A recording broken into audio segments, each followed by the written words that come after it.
So, do you teach any sadhana through which your disciples and followers can access this inner witness? For sadhana, there has to be a sadhya, a great purpose, something worth achieving. First of all, you negate the way you are already living, then you figure out a high and higher and even higher purpose to live for. The path is there, the light is there, and the legs are there. Using the light with your legs, you can walk the path. But are your eyes open? Or is it that you have already submitted yourself, surrendered yourself to your current state of misery and pathos? So, do you teach any sadhana through which your disciples and followers can access this inner witness through which they can constantly detach themselves from the world which they are experiencing? Know what you are doing currently, first of all. That's what is needed. Anything begins when, first of all, one feels the need to begin it. Sadhana, etc. makes sense only when there is an honest acknowledgement that one is not living rightly.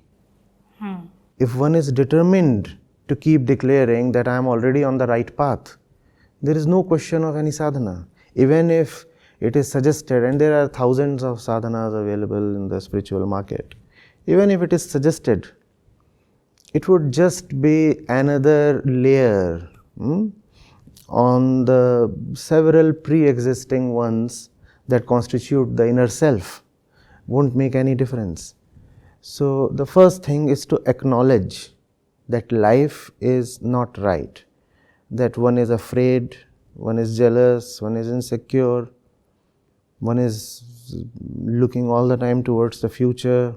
And when one senses all these things and with honesty and courage acknowledges that such is the state of my life, then there is the possibility to drop the outer and inner things that make one miserable.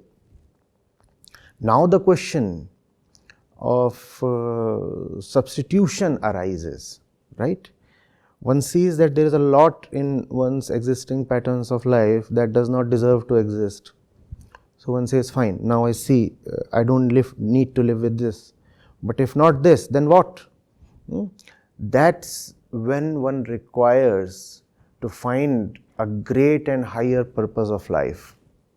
That's the sadhana.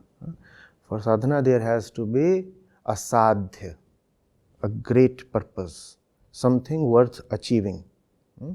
So it starts with the process of negation. First of all, you negate the way you are already living, and once you have honestly accepted that the way you are living is not worth it, then you figure out a high and higher and even higher purpose to live for. That alone is sadhana. Fine. Okay, but then like for any ordinary person, because what you're talking about is a very high state, just No, it is to not. kind of, for human beings, ordinary human beings. I deal with ordinary human beings, and I deal with millions of them. They do need few crutches. Okay, I do understand and realize that the way I'm living is not making me happy. It is, and I want to get out of it. And the only way through which I can get out of it is by accessing a bigger guide who can tell me the way out. Now, accessing that bigger guide can happen only when the mind falls away and you're no longer in the clutches of your mind. No, wait. It's not that way. Even in your worst states, even when the mind has gone completely bonkers and let's say the mind is drunk and inebriated, there still is consciousness within. A person in the worst throes of Maya still has a glimmer of truth within. So it's not as if there is a binary kind of division where one does not know anything and therefore one necessarily has to look at a special guide for illumination. Guide within. Guide within. So one begins by first of all acting on what one already knows. Right? You do not even need a guide within. You only need honesty within. You see, there are 10 things that you can probably do in the course of the day. Anybody, you, me, anybody. Now, don't we honestly know which of these things deserves a higher priority? We do know that, right? The alarm bell rings. We were the one who set the alarm in the first place, right? We knew it was important. We decide not to get up. What we need, therefore, is not any special kind of illumination or guidance. The first thing to begin with is just pure little honesty, right? So acknowledge that your current ways of self-deception are not yielding results for you, and begin with what you already know. You already know that getting up at 5 a.m. is important. Now, why do you still fall asleep? Why do you still decide to be in the bed? So that's the way one moves forward in this inner journey. Make the best decision possible given your current level of understanding. Whatsoever you understand, ask yourself, do I not know anything at all? You will find that you already know a lot. You already know a lot. It's just that one lacks the, as we said, the courage and the honesty to act on one's own pure convictions. By that I do not mean that the thing that you think to be valuable today is utterly and absolutely valuable. No.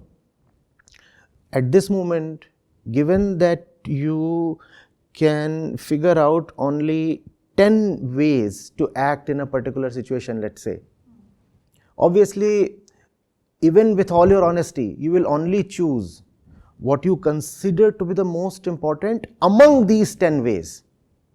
But if you make the right choice from within the limited set of options that you can generate for yourself right now, what happens is that at the next step, an 11th option opens up on its own, and that 11th one might be better than even the best among these 10.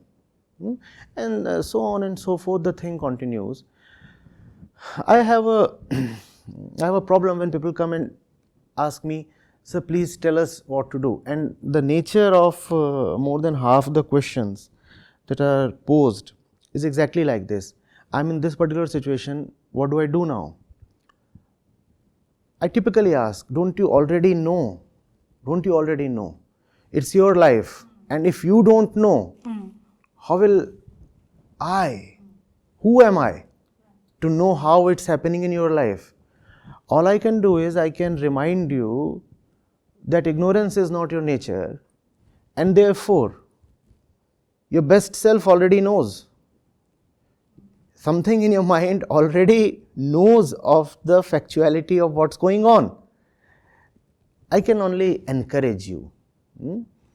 I can only question you and push you a little.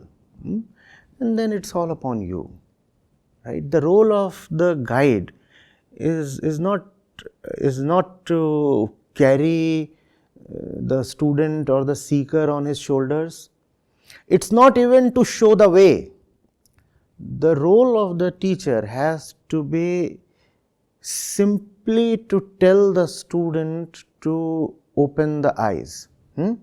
So, first thing, not carry the student on his shoulders. Second thing, not even show the way. Third thing, not even show some light, because the light is already available. All that the guide is supposed to do is ask the student, are your eyes open? Are you sure? The path is there, the light is there, and the legs are there. Using the light with your legs, you can walk the path. But are your eyes open? Do you honestly even intend to reach somewhere? Or is it that you have already submitted yourself, surrendered yourself to your current state of misery and pathos? That's the only legitimate role of the guide, to simply exhort the understanding that pre-exists within the seeker. Yeah, I do agree, but such is the situation of current times that the mind, no matter how much we condemn it, still it is the first layer of our existence and keeps getting affected, influenced, and by all kind of things around us, which often mute your own inner understanding of truth. We do get under the influence of especially fears. It's very easy to make anybody fearful because survival is our first instinct. Not without one's consent. Yeah. Not without Yes. one's consent. And that's what is to be seen. Yes. Whatsoever is happening is to be taken as a function of the experiencer. It is not the world that is imposing or inflicting fear on you. It's just that the experiencer within has calculated that there is benefit in acting fearful. The moment the experiencer realizes that there is no great benefit here, what am I really getting out of it? Probably I am just acting out of old and frozen habit. Fear won't be there anymore, it will start diminishing. So that's the role of the guide, to ask the student, do things happen to you sans your consent? The trick of the ego is a very usual and old trick. It does not have to do with the current or modern times. It exists since antiquity. The trick of the ego is to say, I'm just a victim. I'm just a victim. I'm so helpless. The ego exercises its blind choices all the time under the garb of victimhood. Acting as a victim, it says things are happening to me. The fact is that inwardly it is all the time exercising a choice, just that the choice is not an honest choice. The choice is not even in the benefit and interest of the chooser itself. And that's the question that one needs to ask to herself. These choices that I am exercising, including the choice to act afraid, are these choices helping me in any way? Am I born to live in fear? Then why do I choose to be afraid so often? That's all.